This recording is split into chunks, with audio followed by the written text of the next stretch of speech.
Good morning मेरे प्यारे प्यारे बच्चों। चलिए आज हम लोग सॉल्व करते हैं जेई पीवाई क्यूज। और आज जो मैंने चैप्टर लिया हुआ है that is structure of atom. तो सभी बच्चे इसको अच्छे से वाच करना और समझने की कोशिश करना। पहला क्वेश्चन 2017 में आया हुआ है, जेई 2017 में। क्या कहता है?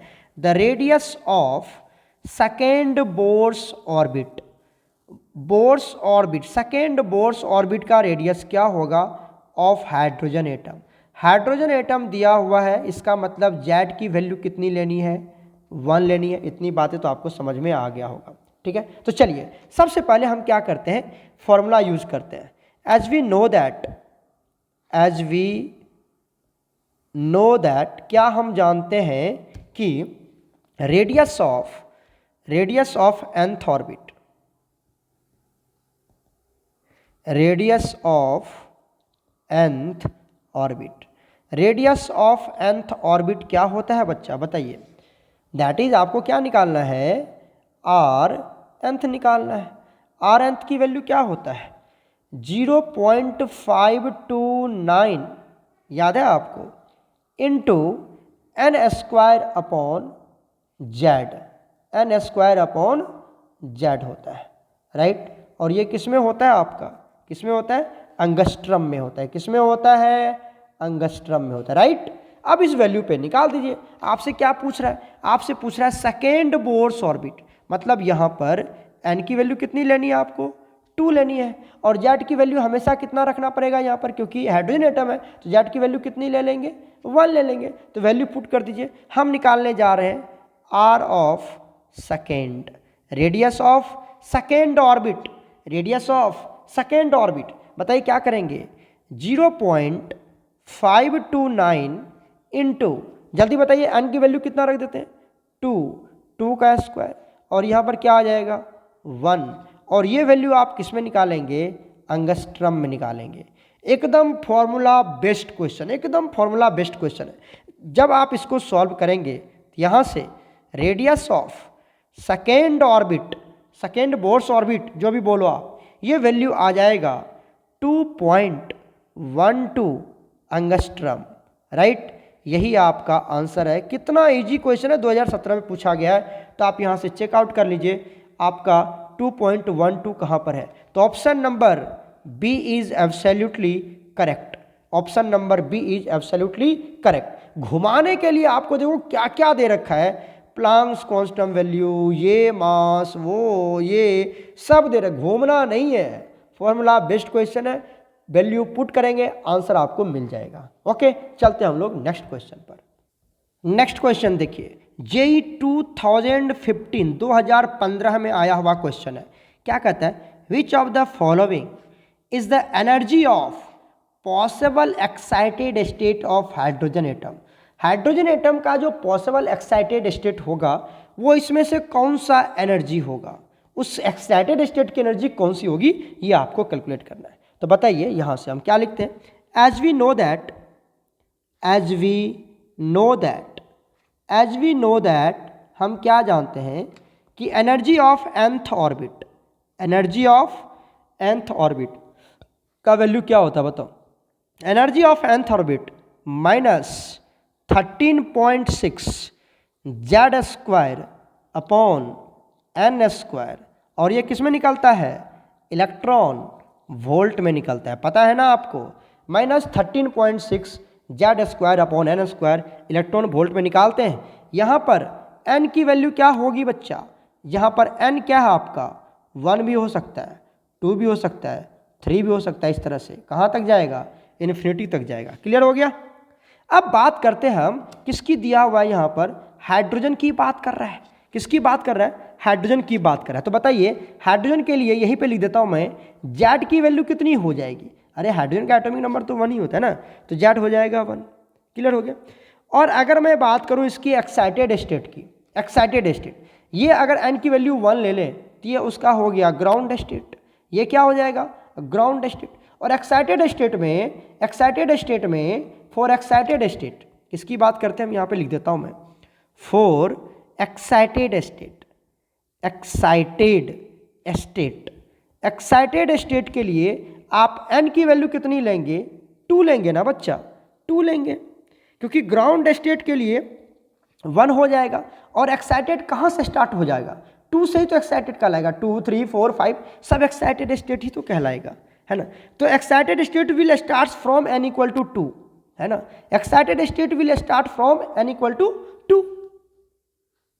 तो यहाँ पर n की वैल्यू 2 पुट कर लेते हैं और एनर्जी अपन निकाल लेते हैं। बताइए एनर्जी ऑफ सेकेंड ऑर्बिट निकाल लेते हैं, है ना। E2 निकाल लेते हैं सेकेंड ऑर्बिट, क्या निकालेंगे -13.6। जेड की वैल्यू तो 1 ही होगा, तो जेड स्क्वायर मतलब 1 square upon n square, n की वैल्यू 2 तो 2 का स्क्वायर कर देते हैं और ये किस में निकलेगा आपका इलेक्ट्रॉन वोल्ट में निकलेगा। जब आप इसको सॉल्व करेंगे तो ई सेकेंड की वैल्यू मतलब energy of second orbit, energy of second orbit इसकी वैल्यू कितनी आ जाएगी, माइनस तो रहेगा ही, 2 2 जा 4, 4 से कट कर दो 3.4 और ये आंसर किस में आएगा इलेक्ट्रॉन वोल्ट में आ जाएगा। तो बताइए 3.4 इलेक्ट्रॉन वोल्ट कहाँ है, -3.4 इलेक्ट्रॉन वोल्ट। चेक कर लो बच्चा, चेक कर लो यहाँ से 3.4 इलेक्ट्रॉन वोल्ट। तो option number B is absolutely correct, option number B is absolutely correct. Clear हो गया, क्लियर हो गया। अरे 1 तो ग्राउंड स्टेट के लिए था और एक्साइटेड स्टेट तो 2 से ही शुरू हो जाएगा, तो हम चेक कर लेंगे, चेक कर लेंगे इस तरह से। तो ये option number 2 is absolutely correct. चलते हैं हम लोग नेक्स्ट क्वेश्चन पर। नेक्स्ट क्वेश्चन देखिए AIEEE 2009 का क्वेश्चन है ना।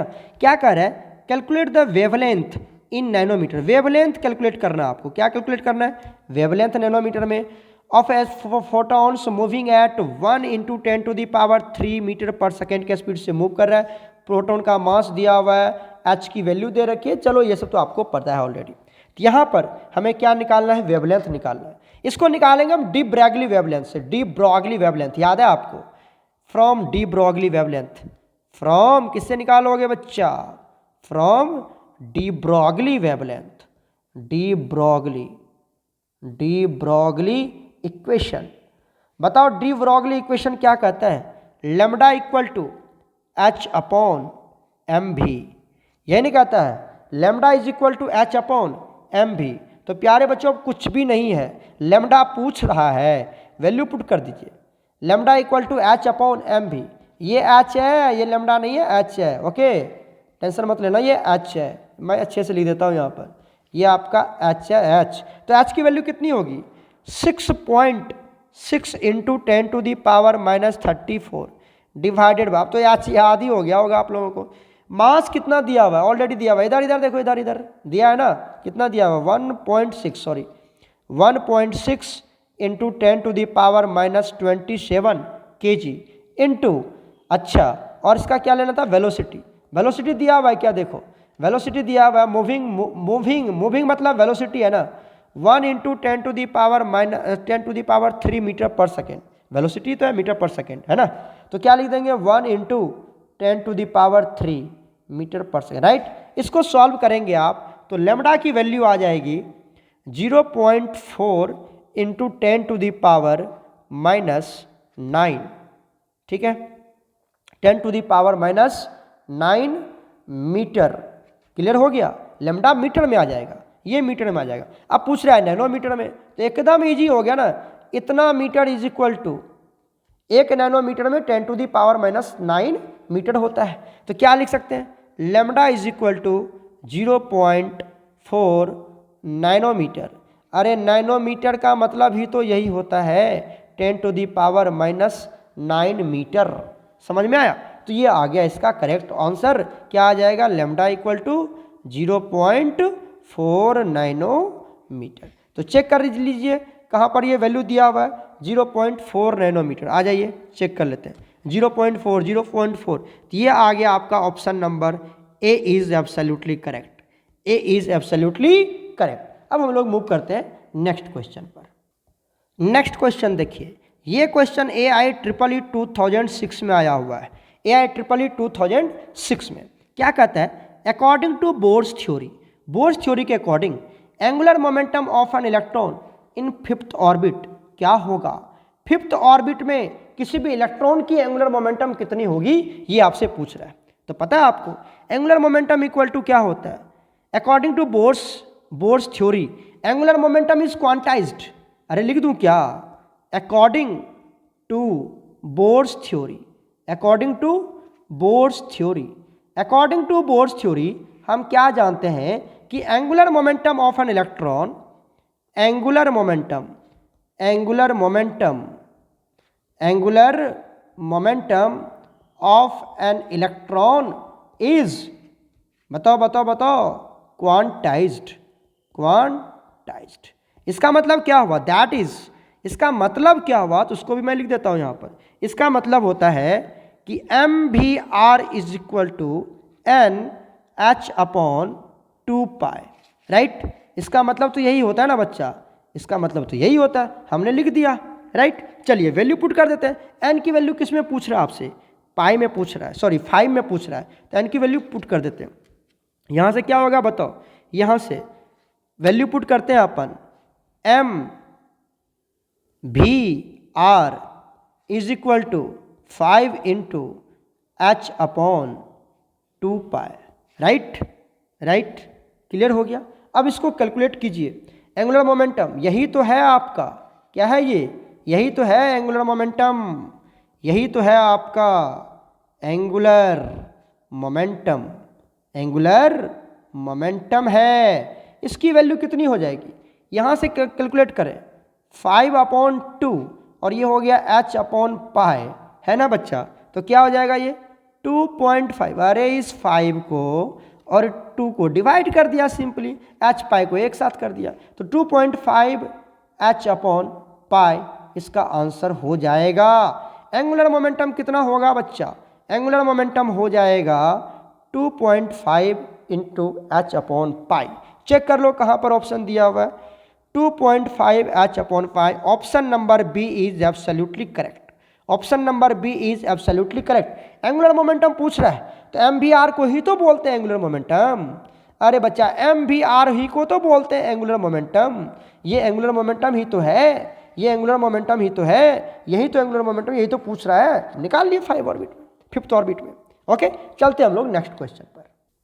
देखिए ये क्वेश्चन आपका AIEEE 2002, बहुत ही पुराना क्वेश्चन है, बट इसको हम लोग सॉल्व करेंगे क्योंकि बेसिक पार्ट्स आज हम लोग कवर कर रहे हैं। In a hydrogen atom if energy of an electron in ground state, ground state मतलब क्या हुआ बच्चा, ग्राउंड स्टेट का मतलब क्या हुआ, ग्राउंड स्टेट का मतलब हुआ n इक्वल टू 1। इसमें जो इसकी एनर्जी दिया हुआ है वो -13.6 इलेक्ट्रॉन वोल्ट दे रखा है, कितना दे रखा है, -13.6 इलेक्ट्रॉन वोल्ट दे रखा है। पूछ रहा है then that in second excited state, second excited state में उसकी एनर्जी क्या होगी। अच्छा बता दो यहां से, सबसे पहली बात आपको तो ये जानना चाहिए कि सर सेकेंड एक्साइटेड स्टेट में एन की वैल्यू क्या होगी। देखो ये ग्राउंड स्टेट है, ग्राउंड स्टेट में एन की वैल्यू 1, क्लियर हो गया। फर्स्ट एक्साइटेड स्टेट में, फर्स्ट एक्साइटेड, ध्यान से सुनो, फर्स्ट एक्साइटेड स्टेट में, फर्स्ट एक्साइटेड स्टेट में एन की वैल्यू कितनी हो जाएगी 2, और सेकेंड एक्साइटेड स्टेट में एन की वैल्यू कितनी लेंगे 3। बिल्कुल समझ में आई बात आपको, ग्राउंड स्टेट में एन की वैल्यू 1, फर्स्ट एक्साइटेड स्टेट में एन की वैल्यू 2, सेकेंड एक्साइटेड स्टेट में एन की वैल्यू 3, एन की वैल्यू 3। क्लियर हो गया, क्लियर हो गया। अब क्या करने जा रहे हैं, आपको तो पता चल गया एन की वैल्यू 3 लेना है और एनर्जी निकाल देना हमें। अब बताइए, as we know that, as we know that, हम जानते हैं कि energy of nth orbit, energy of nth orbit, energy of an electron in nth orbit, sorry, energy of an electron in nth orbit का formula क्या होता है, -13.6 Z² upon n², और ये किस में निकलता है बच्चा, इलेक्ट्रॉन वोल्ट में, और इलेक्ट्रॉन वोल्ट में ही ऑप्शन दे रखा है हमें, राइट। अब यहाँ पर n की वैल्यू कितनी लेनी है, n की वैल्यू 3 लेनी है क्योंकि सेकेंड एक्साइटेड स्टेट में पूछ रहा है, तो निकाल दीजिए यहाँ पर -13.6।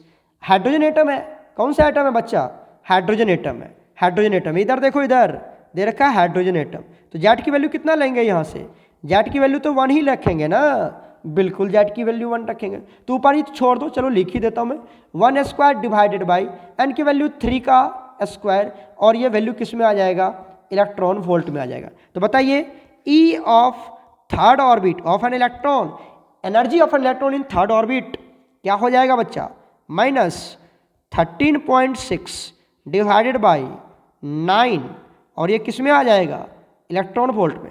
जब आप इसको सॉल्व करेंगे तो इसकी वैल्यू आ जाएगी, कितनी आ जाएगी, 1.51 इलेक्ट्रॉन वोल्ट। कितनी आ जाएगी, 1.51 इलेक्ट्रॉन वोल्ट आ जाएगा। समझ में आ रही है बात आपको, समझ में आ रही है। इस तरह से आप इसका एनर्जी कैलकुलेट करेंगे। तो यहाँ पर देखिए 1.51 इलेक्ट्रॉन वोल्ट किस में है, माइनस आएगा ना, सॉरी माइनस आएगा ना, हाँ यहाँ माइनस है ना, वो तो मैंने भूल ही गया, ये माइनस है ना, देखो माइनस है ना, तो यहाँ पर माइनस लगा देना बच्चा, -1.51 electron volt, that is E energy of an electron in third orbit is equal to -1.51 electron volt. लो मैंने नीचे में भी अच्छे से मेंशन कर दिया, राइट। कोई प्रॉब्लम नहीं होनी चाहिए, तो चेक कर लीजिए 1.5 कहाँ पर है, तो option number A is absolutely correct, option number A is absolutely correct. Clear हो चुका है कि कोई दिक्कत है, बता दो जल्दी से। क्लियर हो चुका है, तो आज इतना ही रहने देते हैं बच्चों, फिर हम लोग मिलते हैं नेक्स्ट वीडियो लेक्चर में। तब तक आप स्वस्थ रहें, खुश रहें, पढ़ाई करते रहें। गॉड ब्लेस यू ऑल प्यारे बच्चों।